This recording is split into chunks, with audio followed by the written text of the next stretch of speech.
Man sauc Līga. Prieks ar jums iepazīties. Jāsaka, gan par sociālismu baznīcā es stāstīšu pirmo reizi, bet tas ir pa lielam, jā, tiešām viss par to kaut kādu kopienu. Un arī, jā, tad tas mūsu stāsts ir par to, kā tā padomju ideoloģija veidoja mūsu pilsētas, kas, šajā kontekstā tas būs primāri par Rīgu, bet patiesībā mēs jau arī pēc tam redzēsim, ka visas tās problēmas ir arī citos reģionos, un jo mikrorajonu padomju jābūve jau bija praktiski visur. Un, jā, nedaudz par mani. Esmu ikdienā arhitekte, bet brīvajā laikā es veidoju mikro-makrorajonu, kas ir tāda Instagramā profils un sociālo mediju platforma.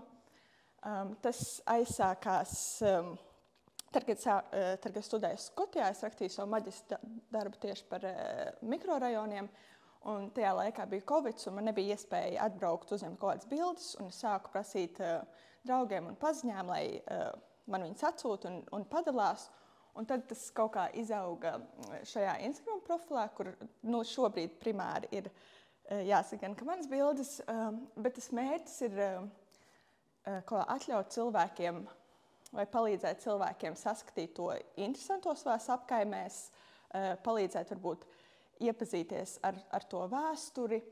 Jo man liekas, ka tas ir priekšnoteikums tam, lai cilvēki sāktu rūpēties par savu vidi un lai viņi ar to identificētos. Un jā, šis arī vadot to manu Instagram kontu, bija skaidrs, ka mums katram ir kaut kāds viedoklis par mikrorajoniem. Daži tos vienkārši redz kā padomju mantojumu paliekas, kaut kas ir jānojauc. Daži varbūt uz tiem skatās vairāk kā ar tādu bērnības nostalģiju, bet tas nevienu noteikti neatstāja vienaldzīgu. Un patiesībā es šīm tā kā varbūt, kad savā ziņā vienmuļajām un garlaicīgajām ēkām slēpjas viena no lielākajām mājokļu un arhitektūras revolūcijām. Un šeit arī ir skaidri redzams, ja mēs salīdzinām Rīgas kluso centru, Meža parku vai Vecpilsētu ar šiem mikrorajoniem, kas ir vienādā mērogā, tad mēs redzam, cik ļoti tomēr šīs apbūves ir atšķirīgas. Un, jā, tas viss aizsākās pēckara gados, kad bija skaidrs, ka šis dekoratīvais Staļina klasicisms ir jāmaina pret kaut ko, kas ir lētāks, kas tā kā aizņem mazāku laiku tieši tai būvniecībai. Un tā kā bija mājokļu krīze, bija svarīgi pēc iespējas lētāk, ātrāk uzražot, apdzīvot ķemus kvadrātmetrus. Un tā radās padomju modernisms.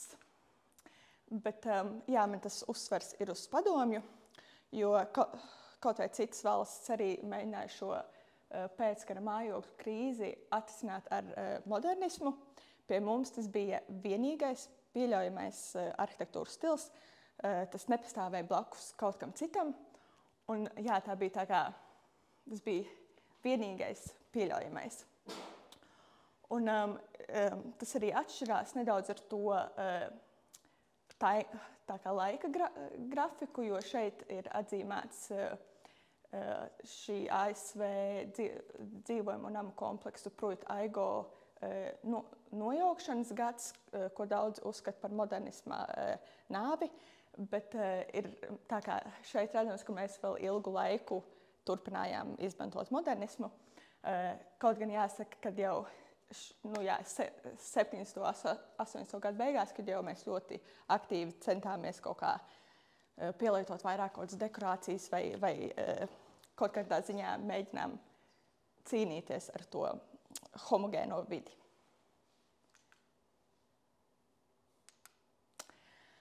Jā, un tad par to sākumu var uzskatīt Nikitas Hruščova runu 1954. gadā, kur viņš tā kā noliedz visu šo izšķērdību un vaino arhitektu ego pie tā, ka viņi ceļ kaut kādas individuālas ēkas Un tad tiek nolemts, kad tiks izmantots konkrēts skaits tā kā tipveida projektu gan dzīvojamām ēkām, gan arī publiskām ēkām. Un tajā brīdī tad viss tas svarīgākais bija tikai ap to celtniecību un kā to izdarīt pēc iespējas lētāk. Un tā 9 gadu laikā 54 miljoni PSRS iedzīvotāji pārcēlās uz blokmājām, un tas ir ļoti tā kā vērienīgs skaitlis. Un tas bija iespējams tieši standartizācijas dēļ, jo, kā jau minēju, pilnībā viss tika iepriekš noteikts, gan apdzīvojamie kvadrātmetri uz vienu cilvēku, gan durvju ailes, materiāli, arī šie tā kā paneļi un dažādi citu konstrukcijas veidi. Un tā radās šī tipveida dabūve, ko mēs saucam par tām ēku sērijām. Un, kaut gan varbūt tagad skatoties, mums liekas, kad ir loģiski, ka būs kaut kādas problēmas, ja veseli rajoni vienkārši tiks celti ar vienām un tām pašām mājām. Tomēr jāatzīst, ka tajā laikā bija šī problēma ar komunālajiem dzīvokļiem. Tiešām bija mājokļu krīze, un gan tur bija veselas ģimenes tikai vienā istabā, gan vairākas ģimenes vienā istabā, un arī nebija, protams, tik laba infrastruktūra. Tas nozīmē, ka tās ir arī toaletes, kas ir ārpus dzīvokļa. Un tāpēc kādu laiku pat šīs padomju ēkas tika uzskatītas par kaut ko ļoti modernu un pat utopisku. Un bija skaidrs, ka kaut kur šīm ēkām ir jābūt, un viņas sāk veidot šos mikrorajonus. Šis ir konkrēti Rīgas variants, kur mēs redzam, ka šie mikrorajoni ir vairāk pilsētas nomalēs, kur tā kā bija šī platība, un arī kādos maz apdzīvotos rajonos, pieņemsim kā Purvciems, kur iepriekš tad tiešām bija tas purvs un privāta mājas. Bet kas tad īsti ir mikrorajons? Tas ir tādas koncentrētas dzīvojamās teritorijas ar 3 līdz 5 tūkstošiem iedzīvotāju. Un tā galvenā doma ir, ka tā ir tā kā pilsēta pilsētā, kas ir pašpietiekama, kur iedzīvotājs var aiziet uz veikalu, var aizvest bērnu uz dārziņu, uz skolu. Tur ir tā kā arī šīs medicīnas iestādes un dažādas citas, piemēram, tur kurpnieki un viss tā kā infrastruktūra ir tajā mikrorajonā. Un tā doma ir, ka tas viss ir pieejams tā kā kājām gājējam, kad visur aiziet ar kājām. Un patiesībā mēs šobrīd ļoti daudz runājam par to 15 minūšu pilsētu, kad tev no dzīvokļa ir ar 15 minūšu attālumā viss pieejams. Tad tā arī ir tā 15 minūšu pilsēta, un kādai tai bija teorētiski jābūt. Un man ir ļoti daudz arī tieši kaut kādi jautājumi, vai cilvēki bieži sauc šos modernisma rajonus Rietumē Eiropā par mikrorajoniem. Es gan šo terminu attiecinu konkrēti uz sociāliskām valstīm vai postsociāliskām valstīm, jo tomēr mums jāsaprot, ka tas termins mikro jau norāda to, kad bija vēl kaut kāda lielāka pilsētu būvniecības, vēl kaut kāds lielāks mērogs, kas būtu makrorajons. Un tad tas jau uzreiz liecina par to, ka bija ļoti tiešām liela mēroga centralizēta apbūve, kas tad ir iespējams tikai sociāliskās valstīs. Un arī šajos modernisma rajonos citur, pieņemsim, Lielbritānijā, tie nav masveidā ražoti, tie nav vienas tās pašas ēkas, tomēr tie rajoni atšķirās, bet mēs tā kā pat Rēzeknē ir tādas pašas sērijas ēkas kā Rīgā, un tas ir tāds sociāls valsts iezīme, un tomēr tur uzreiz rodas arī citas problēmas. Un mums arī tai pieejai būtu jābūt citādākai, kā tas ir, pieņemsim, Anglijā, kur ļoti daudz šos rajonus nojauc, bet viņus nojauc tieši tāpēc, ka liela daļa modernisma rajoni bija tieši social housing, un tad tas nozīmē, ka tos visus iedzīvotājus ieliek tādā izolētā rajonā, kur ir pelnītākais mazāk, ir mazāko ienākumu līmeni, un tu viņus izolē no tās varbūt kaut kādas apkārtējās sabiedrības, un, protams, ka tur rodas kaut kādas problēmas, bet jāsaka, ka mums mikrorajonos, tāpēc, ka tik ļoti daudz iedzīvotāji dzīvo mikrorajonos, Rīgā tas ir ap 60%, tomēr mēs redzam, ka tas ienākumu līmenis un arī izglītības līmenis tomēr ļoti atšķirās mikrorajonu iedzīvotāju kontekstā. Un es bieži, tad, kad es mēģinu tā kā pastāstīt, kādiem tad viņiem bija jābūt, es pieminu Moiseja Ginsburga sociālos kondensatorus, ka tie ir tā kā pēcteči šiem sociāliem kondensatoriem. Un Moisejs Ginsburgs ir padomju konstruktīvists, un jāsaka, ka viņš mācījās RTU, bet tajā laikā RTU gan bija Krievijā. Bet tas bija patiesībā ļoti interesants laiks arhitektūrā.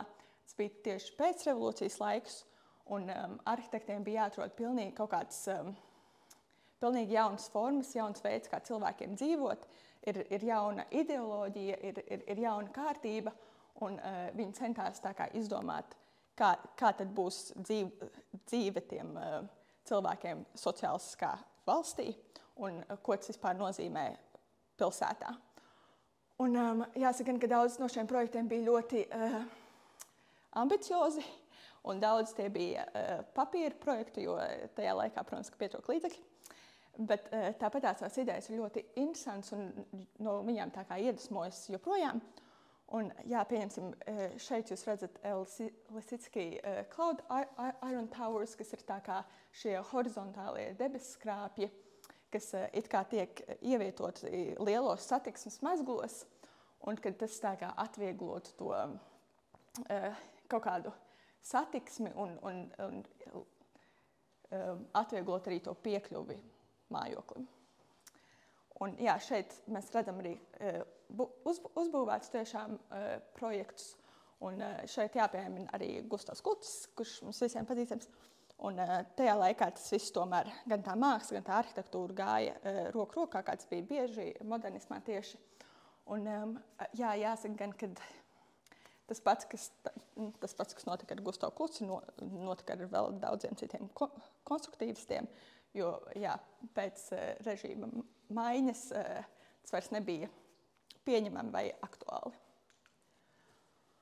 Bet kas tieši ir sociālais kondensators?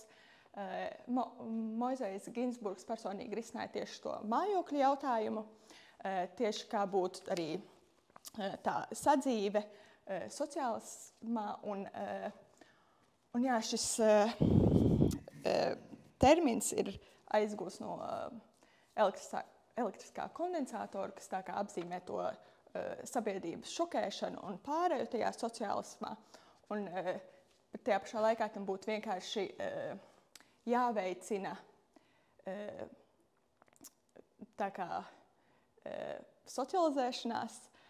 Es saprotu, ka tas izklausās varbūt, kad ļoti kaut kā revolucionāri, bet tas vienkārši bija par kaut kādām pieejamām koplietošanas telpām, par kaut kādiem mazgliem, kur cilvēki un kaimiņi varētu satikties un aprunāties. Tas bija daudz par pieejamiem bērnu dārziem, par dažādām ēdnīcām un ēdienu gatavošanas vietām. Un viens no tā kā vislabākajiem piemēriem ir paša Moiseja Ginsburga projektētā narkomfinēka, kas atrodas Maskavā. Un šeit arī viņa projektēja ar tādu kā iespēju, ka tur var dzīvot gan ģimenes, kas jau ir atteikušās no kādām iepriekšējām saimniecības un sadzīves kaut kādām formām, un arī tādas, kas vēl tam tikai gatavojas. Un, tad tas arī, piemēram,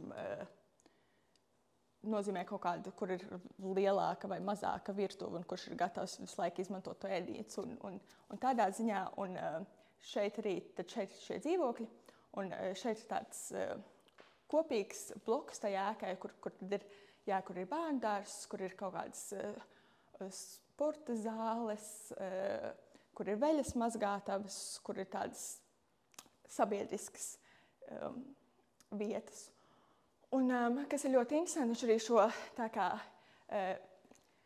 šo vertikālo plūsmu, kas ir tā kā mums arī redzam ļoti daudz mikrorajonos, kad tev ir tā viena sekcija un tev uz to vienu kāpņu telpu, tad ir kaut kādi, piemēram, tie 3 dzīvokļi stāvā. Šeit tas tika nomainīts pret horizontālo plūsmu ar domu, ka tas vienkārši ļauj cilvēkiem vēl vairāk miksēties savā starpā un tad atpazīst to savus kaimiņus. Un jāatzīst, ka lasot kaut kādus avotus, liekas, ka arī tas tiešām tajā laikā strādāja. Tātad no šīs vienas firmas dzīvoja gan kaut kādi direktori, gan apkopējas, un visi bērni mācījās kopā, visi bērni spēlējās kopā. Un liekas, ka tas tiešām kaut kā palīdzēja visiem veidot kopienu. Bet jāsaka arī šeit, kad pēc šīs režīma maiņas tad ļoti liela daļa šo iedzīvotāju tika nogalināti. Un tad arī šī ēka diezgan daudz cieta, un viņa bija ilgu laiku pamesta, bet šobrīd viņa ir renovēta. Un, protams, kad mikrorajonā kaut vai viņi bija tā kā domāti, kā šie sociālo kondensātoru pēcteči ar daudz dažādām sociālām ēkām, ar daudz kādām publiskām iestādēm.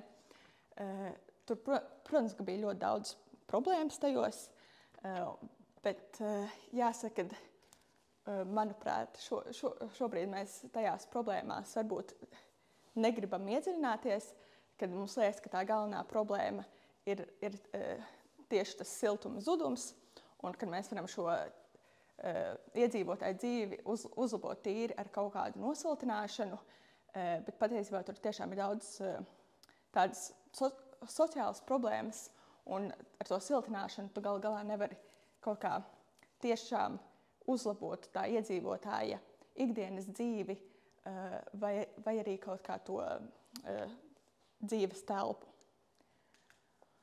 Un tad viena no tām problēmām, kā jau es minēju, ir tā vienveidība. Šeit jūs redzat Purciem, un šis ir, piemēram, viens mikrorajons, un tur tika pielietots tikai divas ēku sērijas, kas ir tā kā standarts, kad katrā mikrorajonā ir divas, varbūt 3 ēku sērijas, bet patiesībā valda ļoti liela vienveidība. Kas gan jāsaka, kad arī vēlāk, ka mēs varbūt ko sapratām, kad kaut kas nav ar to līdz galam kārtībā, un tad atkal arhitekti dabūja, protams, par to, ka tā kā viss tagad ir vienveidīgs un ka mums vajag vairāk kaut kādu daudzveidību un vajag kaut kādus, kad arhitektūra pārāk neizteiksmīga, kaut gan pirms 20 gadiem, tad arī viss tā kā mūs vainoja par to, ka viss ir pārāk izteiksmīgs. Un vēl viena problēma ir tieši šo ēku tipu trūkums. Protams, kad tika plānots daudz sabiedriskas iestādes, dažādi veikali, dažādas sabiedrības centri, bet naudas trūkuma dēļ tas bija pirmais, ko likvidēja. Un, pieņemsim, Tallinas mikrorajonā Vaike Oismē tikai 25% no visām sabiedriskajām iestādēm tika realizētas, kas nozīmē, ka šis tā kā tiešām ir ļoti daudz iedzīvotāji liela iedzīvotāju koncentrācija, bet viņiem reāli nav ko darīt. Un tāpēc arī šie mikrorajoni kļūst par guļamrajoniem. Un, tāpatās kā šeit Rēzeknē, tā arī Rīgā, viņi tika celti nomalēs, kas arī nozīmē, ka tur nebija nekādas iepriekš jau izveidojušās kultūras celtnes vai kaut kādi muzeji, vai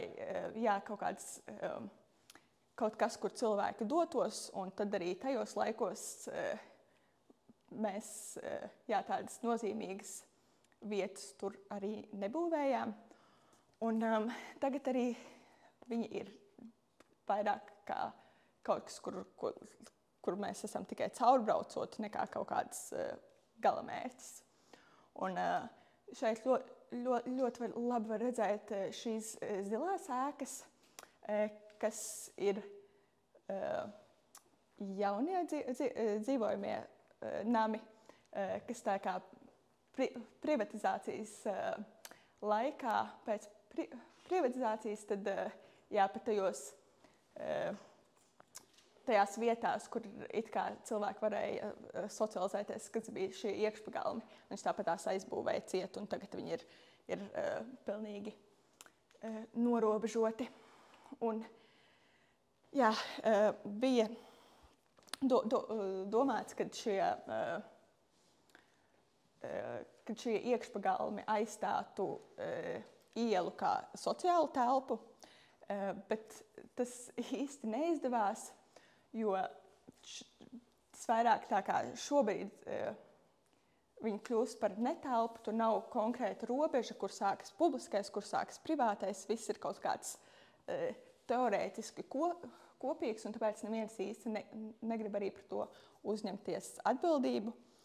Un, protams, arī, ja tu tā doma par to, ka, piemēram, viss purciens būs super zaļš, ir ļoti laba, bet ja tu vienkārši iedod to zaļo telpu, kas nav labi iekārtot iedzīvotājiem, tad jau īsti viņš nevarēs uzturēties. Tur nav ne soliņu, tur nav nekas, tur ir aizvien mazāk kaut kādi spēļlaukumi, un tur nav reāli šīs kaut kādas funkcionālās zonas, kur cilvēkiem tiešām iet un būt. Un arī par to, ka tā situācija kļuva vēl trakāk pēc privatizācijas, kad it kā šie iekšpagalmi tika sadalīti un tad atdoti iepriekšējiem īpašniekiem, kas varbūt liekas, ka ir savā ziņā godīgi, bet tas tā kā atņem tik ļoti integrālu to mikrorajonu daļu, un tas ļoti pasliktina to iedzīvotāju dzīvi tajos, jo arī tagad tāds viens iekšpagalms var piederēt vairākiem cilvēkiem, kas nozīmē, ka tie paši iedzīvotāji nevar tur neuzstādīt soliņus, neko. Un arī tas nepieder pašvaldībai, un tāpēc ir ļoti grūti tur arī uzstādīt kaut kādas mazas arhitektūras formas, kas, nezinu, būs kaut kādas mazas lasītavas vai kaut kādi tā kā mazi punkti, kur cilvēki varētu būt kopā. Un, protams, ka arī tagad ir daudzi aizbūvēti, vai arī tur vienkārši ir kaut kādi maksas pārkingi, kas ir visi iežogoti.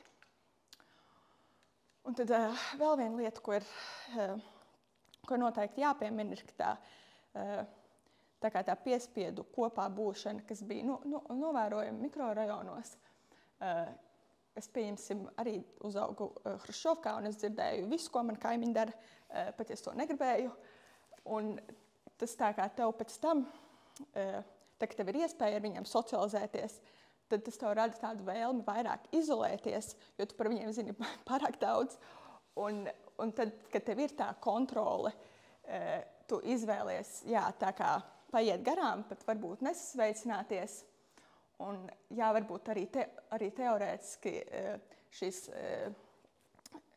visu redzošās olmītes mikrorajonos ir tāda patīkama lieta vai varbūt kopienu veicinoša, bet tas tikai pastiprina to novērotības sajūtu, kas ir mikrorajonā diezgan konstanta un kas tad noved pie tā, ka mēs savā ikdienas dzīvē cenšamies vairāk izolēties. Un šeit ir arī Mārtiņa Mintora citāts par to, kāds jā, cik ļoti skeptiski mēs šobrīd esam pret visu to, kas ir komunāls, kas ir kopīgs, un jā, cenšamies tomēr kaut kā skeptiski arī pieejam tam sabiedriskiem labumam. Un par Rēzekni es jums tā daudz detaļās nestāstīšu, un paldies Regis par attālumu. Bet, jā, kā jau mēs redzam, šis ir arī, kā vajadzēja būt un kas tiešām tika uzcelts. Un tas vienkārši pierāda to, ka tās problēmas patiesībā, vai viņas ir Rīgā, vai viņas ir Rēzeknē, ka tās problēmas ir vienas un tās pašas, ka tas ir par to, kā šīs sabiedriskās talants bieži netika uzceltas, tas arī par to, cik ļoti šie mikrorajonu plāni bieži bija sadrumstaloti, piemēram, to sāka citu komandu un pabeidza cita, kas nozīmē, ka tā gala kaut kāda ideja vispār beigās vairs nav nolasāma. Un jā, šeit arī tāds citāts no avīzes, kur tiek runāts par to, ka tur nav kaut kādas kafejnīcas, tur nav kur pabūt, un nav kur tā, un arī jā, šīs visas servisa iestādes tur vienkārši nav. Bet liekas, ka tomēr tik liela daļa iedzīvotāju dzīvo tur, un ka mēs šos mikrorajonus bieži atstājam pilnīgā novārtā. Un jā, šeit ir nedaudz tā informācija par ziemeļu mikrorajonu. Es domāju, ka jūs paši labāk zinat par mani, tāpēc es jums šeit pirmo reizi. Bet par ko es noteikti varu pastāstīt, ir par šīm ēku sērijām, kas šeit ir, ka tā ir tā kā 316, 318 sērija, kas ir tā klasiskā Hruščovka, kur mēs saucam par Hruščovku, kaut gan jāatzīst, ka Hruščovskas tehniski ir visas tās ēkas, kas tika celtas zem Hruščova laikā. Un šī tad ir tā kā pirmā tāda tipveida ēka, ko mēs sākam pielietot. Un šī konkrēti ir bilde no Āgenskalna priedēm, kas ir pirmais mikrorajons. Un tur arī ir augšā, jūs redzat tādus logus, kas ir mākslinieku darbnīcām, kas arī bieži bija dažādos mikrorajonos. Bet jā, kā jau Modis Delis saka, ir ļoti svarīgi uz šīm ēkām skatīties tieši kontekstā, tajā vēstures kontekstā, kad tajā laikā tomēr vajadzēja pēc iespējas vairāk cilvēkiem savus mājokļus. Un jā, varbūt šīs istabas ir šaurākas un sanmezgli ir ļoti mazi, un tāpat arī virtuves, tomēr primāri tas bija vairāk par to, ka cilvēkiem vajag ievelkties savos mājokļos. Un, jā, šis ēkas parādījās jau 50. gadu beigās, un tie, protams, ir tie baltie silikāta ķieģeļi ar sarkaniem akcentiem, kurus mēs visi ļoti labi pazīstam.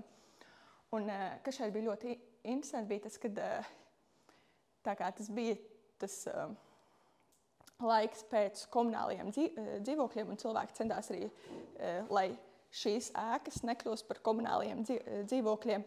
Un viens no tiem veidiem tad bija, kad šīs viesistabas, kas ir šeit, ir caurstaigājamas, kas nozīmē, ka viņas nevar izmantot kā guļamistabas, un tas tā it kā teorētiski cīnās ar to komunālo dzīvokli, bet tajā pašā laikā uz šādu divu stabu dzīvokli cilvēku skaits bija 3 līdz 5, kas jau uzreiz nozīmē, ka tā caurstaigājumā viesistaba tāpat tās īsti nefunkcionē, kā tā vajadzētu funkcionēt. Un jā, šeit arī mēs redzam tādu mūsdienīgu projektu un to salīdzinājumu. Un patiesībā, jā, ja šis ir divstabu dzīvoklis, šis arī ir divstabu dzīvoklis, un tie kvadrātmetri ir diezgan līdzīgi. Un tāpēc, protams, mēs varam daudz teikt, cik sliktas ir šīs padomju ēkas. Patiesībā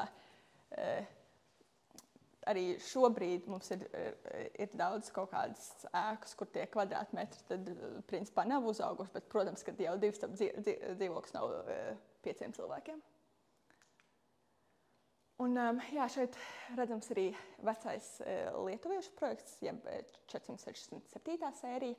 Un šī sērija ļoti interesanta to, ka šos paneļus viņus var izmantot gan šai sērijai, gan arī bērnu dārziem, skolām un citām publiskām iestādēm, kas, protams, ļoti atviegloja to ražošanu un to dārdzību. Un, jā, kā jau es minēju, padomju ēkas parasti ir šajās sekcijās, kur tad uz vienā stāvā uz kāpju telpas ir 3-4 dzīvokļi, bet jāsaka, ka 3 bija tas tā kā labākais variants, jo tas nozīmēja, ka tā kā ir izsauļojums no abām pusēm un arī ir vieglāka vēdināšana.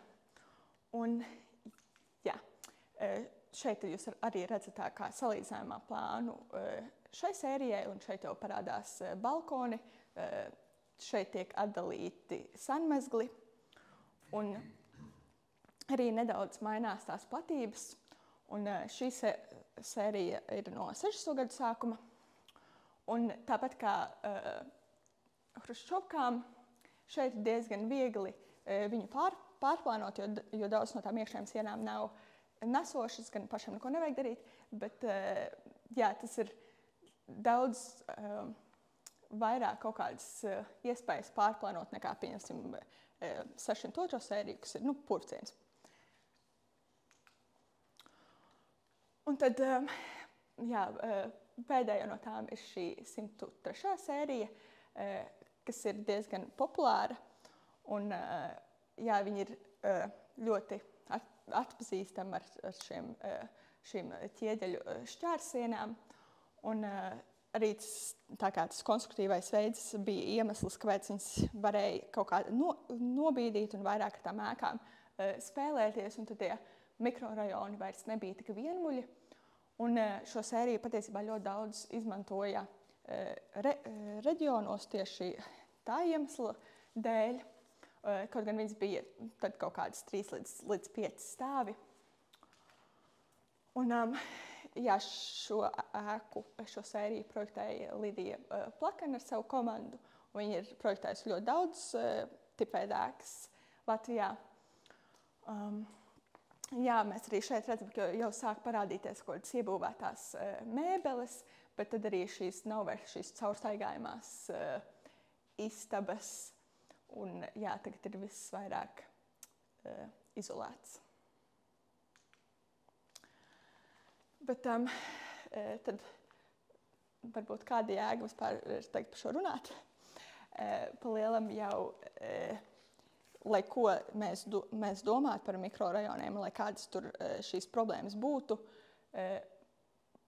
mēs nevaram atļauties tās vienkārši nojaukt, jo tik ļoti liela daļa iedzīvotāju dzīvo mikrorajonos un padomju ēkās. Un tas vienīgais veids, kā mēs varētu atkal varbūt kaut kā izmitināt šos iedzīvotājus, tāpēc novest pie kaut veida tipveida apbūves. Un, protams, ka jā, ir svarīgi celt jaunas ēkas un kaut kā dažādot to mūsu dzīvojamo fondu, bet tas nav iespējams bez šo mājokļu renovācijas. Bet, manuprāt, tas, kā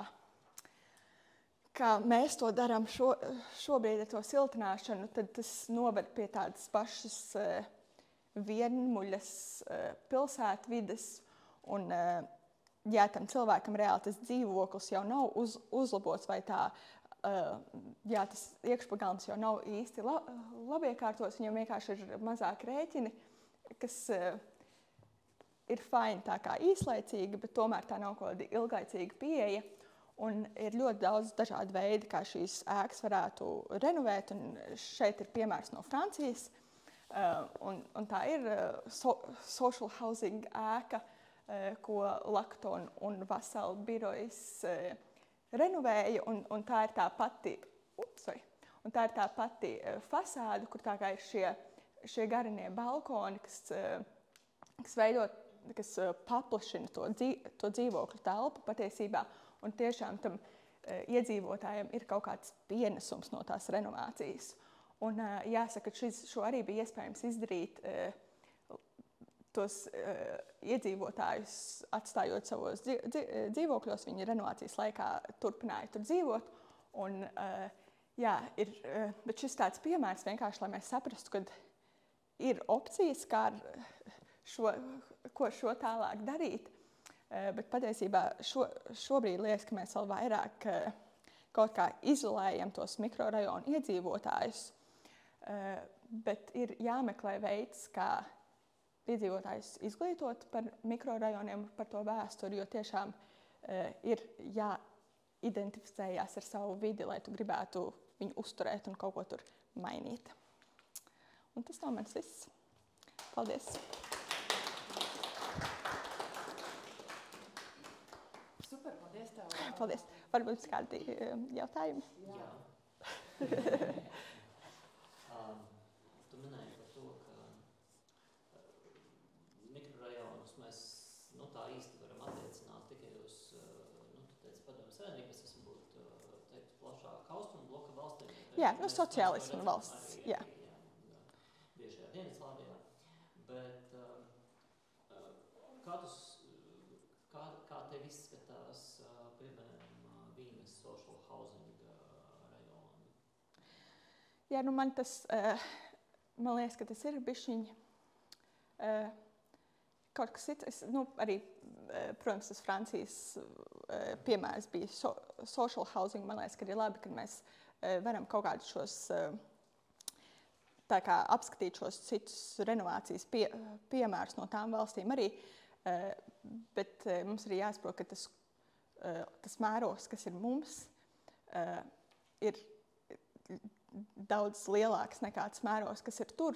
Un jā, šeit arī ir par šo tipveidu apbūvi, un varbūt arī tur ir kaut kādas iespējas, bet jā, ir vienkārši šis vairāk ir par to, ka manuprāt, tas veids kaut ko nojaukt, un tas varbūt tā nav tā pareizā atbilde, jo mums tas vienkārši reāli nestrādātu. Un tā tam nebūtu jābūt, bet jā, tas ir, man liekas, ka noteikti tā galvenā atšķirība ir tieši tajā mērogā un tajā kaut kādā iedzīvotāju miksā, kas mums tur ir vēsturiski bijusi, jā. Ļoti daudzām no tām sērijām būtībā jau šobrīd varētu teikt, ka tā kā beidzas tas kalpošanas laiks. Jā. Nē, tās estiskās lietas nav. Es uzreiz saku, tās konstruktīvās lietas, tā varbūt nav manktē. Bet es zinu, ka ir šie apsakojumi, kur apsako šīs konkrētās sērijas, un tad nosaka, cik viņas ir drošas, cik viņas nav drošas, bet tās nav tā kā, tas ir dažas ēkas no kaut kādas sērijas, kur tu redzi kaut kādas tipiskās problēmas varbūt. Un tas noteikti neatspoguļo visu to ēku, un protams, ka tur ir kaut kādas, arī problēmas ar tām visām salaidumu vietām un piemēram, mitrumu, bet tā siltināšana arī īsti neatrisina kaut kādas bieži tās problēmas. Bet tad tas ir vienkārši jāskatās individuāli, katrai mājai noteikti ir pirms kaut ko dara, ir jāveic tas apsakojums. Un tad bet tas jau ir tā kā, savā ziņā arhitektūrā jau normāli. Mēs arī Rīgā kaut kādas šīs vecās ēkas, viņas apsako, viņas kaut kā uztur. Un varbūt šeit ir nedaudz dramatiskāk, protams, bet tā ir tāda normāla praksa. Bet uzbūvējot sēriju veida māju, viņai tika noteikti savulaik kaut kāds eksploatācijas gadu ausmē skaitlis arī. Jā. Bet, tas... domās, ka viņš stāvēs mūžīgi vai gadsimtus, teiksim. Viņiem bija katrai sērijai kaut kāds tas konkrētais, varbūt tas gads, varbūt tas izteikti tā, ka tieši sākumā, bet jā, beigās jau šie eksploatācija gadi bija krietni lielāki. Kā tu redzi, kā vajadzētu organizēt šo te māju restaurācijas, rekonstrukcijas, siltināšanas, visu šo te, vai tā varētu būt kaut kāda valstiska līmeņa programma, vai tam būtu, jo, skaidrs, ja mēs to atstājam namsaimnieku rokās, ja, tad mēs dabūjam to, ko mēs šodien redzam. Kas tavā, kā tu redzētu, kas būtu tas ideālais stāsts? Es noteikti domāju, ka tam ir jābūt valstiskā līmenī, vai arī kaut kāda pašvaldība līmenī, kad ir jābūt kaut kādām iniciatīvām. Man liekas, ka tieši tas kaut kāds konkrētu pilotu projektu, kaut kāds risinājums būtu ļoti noderīgs, jo tad tā kā iedzīvotāji tiešām redzētu, kas ir iespējams un kā ir iespējams renovēt, un tad varbūt arī tur būtu kaut kāda lielāka aktivitāte, jo šobrīd jau mums apkārt nav citi piemēri, kaut gan, jā, citās valstīs tā, protams, ir, bet man liekas, ja to visu vienkārši atstāja iedzīvotāju rokās, arī nav īsti pareizi, jo tas ir tik ļoti liela daļa mūsu pilsētvides, un ne pašvaldības, ne valsts nevar vienkārši to atstāt tā kā novārtā. Tā ir daļiņa vēstures, tāpat kā atcerīga daļa vēstures, ir kaut kā par pilsētvidi jārūpējas, bet šobrīd liekas, ka tā kā neviens īsti nezina, ko ar tiem darīt, jo tas ir ļoti liels mērogs, un tad tā kā tiek ignorēts, bet mēs jau nevaram ilgāk to īsti ignorēt vairāk. Jā. Nulle. Pasakā balkonī sāks krist un kaut kas brukākais. Esmu 20 gadu griezumā pilsētas kā apdrošinātājs nepieņems kā apdrošinājumu banka neizsniegs kredītu. Nekāda vai tiekā. Man liekas, laika vienkārši nav. Jā. To, par ko jūs sakat, vēl kaut kāda iespējamais risinājums, teiksim, ārpus šī brīža risinājuma, ko redzot, kā Latvijā viss notiek, tā vienkārši nenotiks. Baltumam ir kaut kādas atbalsta programmas, un viņas visas ies tieši tādā ceļā, kādā ies, un kur ies. Pat būtībā tādā pašvaldībā kā Rēzekne neies, jo pašvaldības atbalsta programmas nav, līdz ar to uz tikai uz atbalsta paši iedzīvotāji ar autumu. Bet, jā, Rīgā ir. Bet tu jau, kur tu liksi savus iedzīvotājus, viņam kaut kur ir jāpaliek. Tā kā šeit, ja tajā pašā laikā, jā, arī Rēzeknē tā noteikti jauno dzīvokļu attīstība nav tik ātra, lai izmitinātu šos iedzīvotājus. Tad, jā, tur jau tā lieta, tad kurš tad sanāk tas tā kā loģiskākais risinājums. Bet man jāsaka, ka Rīgā sākās tas Ziepju ielas pilotu projekts, kur pašvaldība tiešām gribēja, kad viņi tā kā renovē to vienu ēku, un tad tas ir kā pilotu projekts, kur viņi tiešām piesaistīja arhitektus, un ka tas kaut kā ir kā konkurss, un tad mēs redzam, ko ar to varētu darīt, bet jā, tas arī ir viss ļoti ieldzis, un šobrīd izstāsta, ka tas īsti kaut kā nekustās uz priekšu, kaut vai, manuprāt, tā bija ļoti laba ideja. Būtu jautājums, turpinot iepriekš aizsākto tēmu.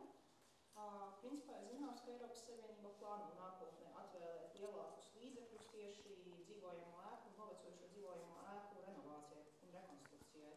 Un kā varbūt jūs redzat, kas ir tās lietas, kurām vajadzētu pievērst uzmanību, lai šī renovācija un rekonstrukcija notiek kvalitatīvi, un tiešām maina iedzīvotāju dzīves kvalitāti, kuri dzīvo šajās ēkās. Kas ir tas, ko vajadzētu darīt, lai nav tā, ka tiešām mēs tikai nosiltinām sienas un aizmirstam?